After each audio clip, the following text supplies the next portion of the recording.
Amanda. Nice job on choosing a background that really allows your text and caricature to stand out. Though I think it's a little confusing. I like the rocks, but I think that you need to have some kind of reference to the garden part of it, just because the background doesn't quite go with the text or the figure. I mean, visually it looks great. You might want to, I mean, if you're going to go with like the Zen garden, you need to show some kind of circles or something, again, something like that, these things. I mean, something like this would kind of be okay. Again, the lines indicate the garden, and so do the green things. So, I mean, you could use something you know, like this. You just need to really show the reference to the, you know, the Zen garden idea. Here's another one that has garden stuff in it. So maybe even use this, you know, a small part of it, like just a little bit of green around the edges, and then you could put the caricature there. But that would be my main suggestion, is to just to keep looking for backgrounds. I know it's kind of tough. I mean, you could even add some gardeny stuff in here yourself, but it might just take more time than finding another image. So in terms of the caricature, I would probably also move the caricature up a little bit more so it's not so close to the bottom. Where's that shadow? Is that it? Yeah, and you can move the shadow. Whoops. Oh, I guess it's attached. Oh, duh. You know, just something like that, so it's not so much into the, you know, oh, I see, part of it's attached and not part of, oh, interesting, okay. But yeah, I would just move it up a little bit so it's not so close to the edge. And yeah, I would just continue to really look for some backgrounds.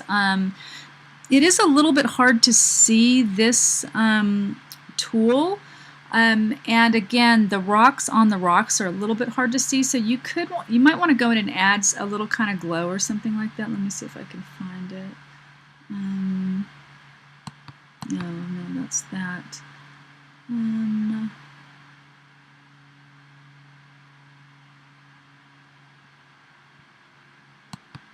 Yeah, I think I would even get rid of those too. I cannot find it. Huh.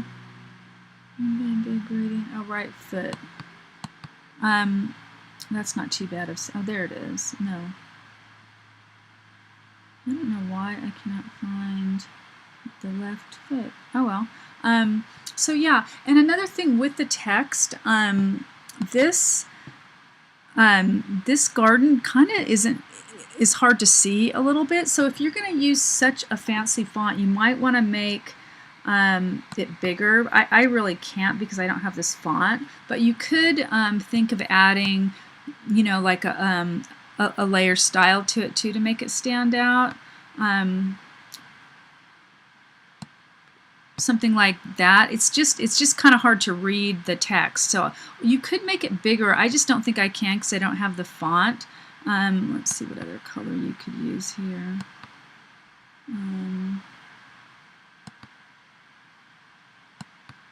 Oh wow, that's kind of bright. It has to be kind of darker to kind of go with it, but yeah, so you could make it bigger.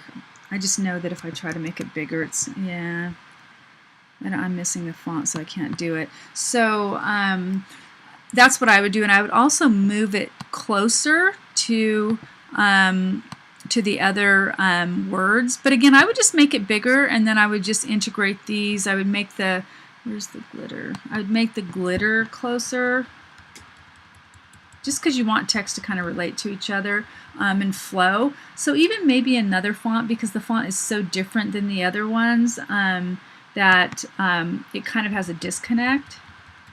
So I would kind of just make the text a little bit closer, and even that one could be, you know, it depends on what you want to add emphasis to.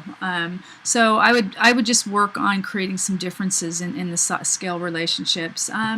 Okay, so anyway, you're almost there. If you have, yeah, if you want any feedback in between the final posting, I'm on IM and Hangouts a lot too. So or you can email me. So I'm pretty available. But overall, I really like the way this has progressed. I would just, just have a little bit more refining to do.